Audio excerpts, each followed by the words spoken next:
In the arid plains of southeastern Anatolia, a quiet giant slumbers.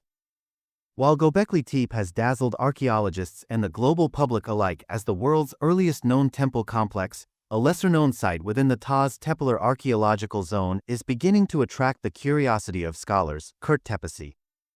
Long overshadowed by its more famous neighbors, Tepe is now emerging as a crucial piece in the complex puzzle of early Neolithic society. Located within the Şanlıurfa province of Turkey, Tepe forms part of the ambitious Tepe project, a network of 12 archaeological mounds that challenge the traditional narrative of civilization's dawn.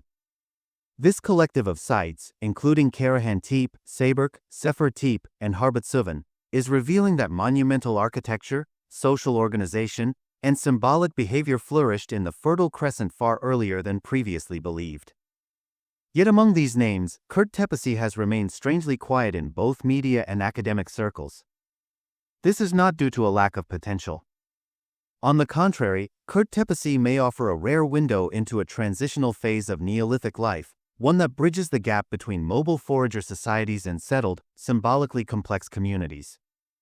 Preliminary surveys and excavation data suggest that Tepe is not merely a secondary site, but a location marked by intentional construction, spatial planning, and potentially ceremonial use. According to findings reported in recent archaeological fieldwork carried out under the Tepe Research Initiative, the site includes subterranean enclosures, stone tools, and T-shaped pillars, though fewer than those found at Göbekli Tepe, indicating a shared architectural and symbolic vocabulary across the region.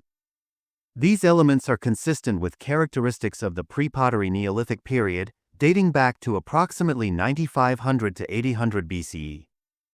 Tepe was first identified in 2013 during systematic surveys in the Şanlıurfa region.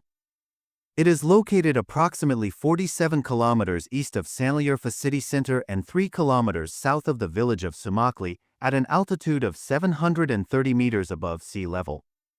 Locally known as Kukagura, the site is strategically positioned on a ridge formed by high calcareous plateaus, overlooking the Koban Creek Pass, a vital corridor connecting the Harran Plain with the Varansahir region. The mound itself is modest in scale, spanning roughly 7 decades. Illegal excavations have damaged the western section of the mound, and a high-voltage transmission pole now stands at its northern edge, testaments to the vulnerability of even the most archaeologically rich locations. Surrounding the mound are small rock-cut cavities, a pool carved into the limestone bedrock, and quarries that are believed to have provided the raw material for the site's monolithic architecture.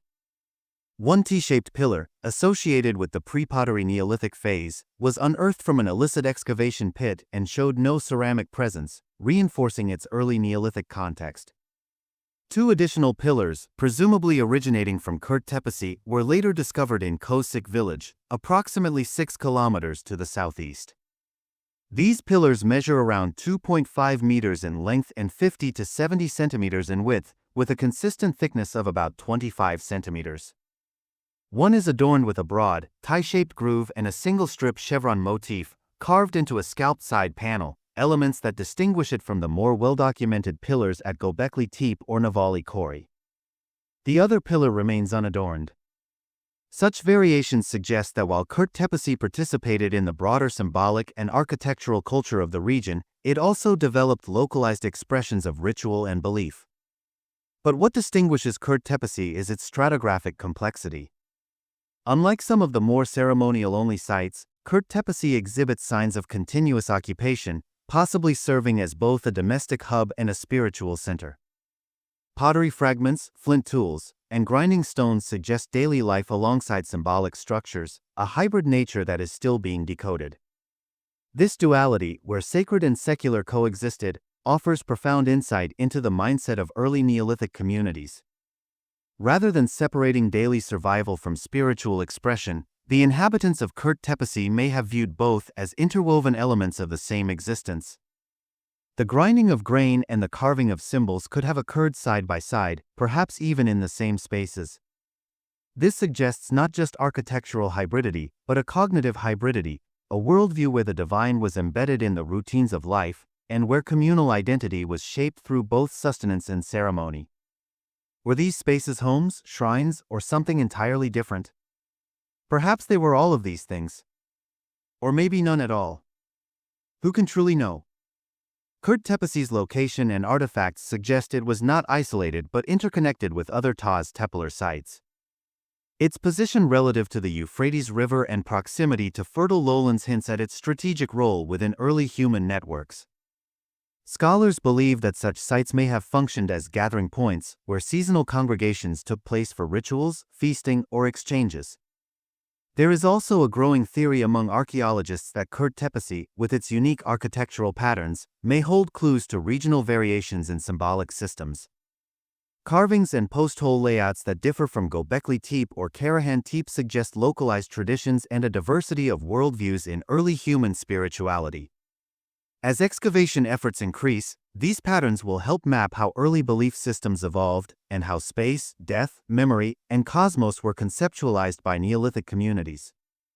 In an era where much attention is focused on star sites, Tepe reminds us that the periphery often hides the most profound stories.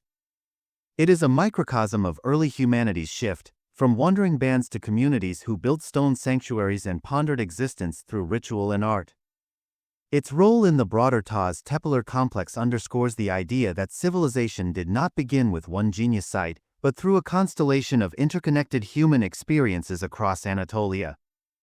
The Tepe project, backed by the Turkish Ministry of Culture and Tourism and various academic institutions, is expected to further investigate Tepe over the next decade. As excavation layers are peeled back, what we discover may challenge what we thought we knew about the Neolithic mind. Tepe may have been silent for millennia, but today, it is beginning to speak, and its voice may reshape our understanding of the human journey.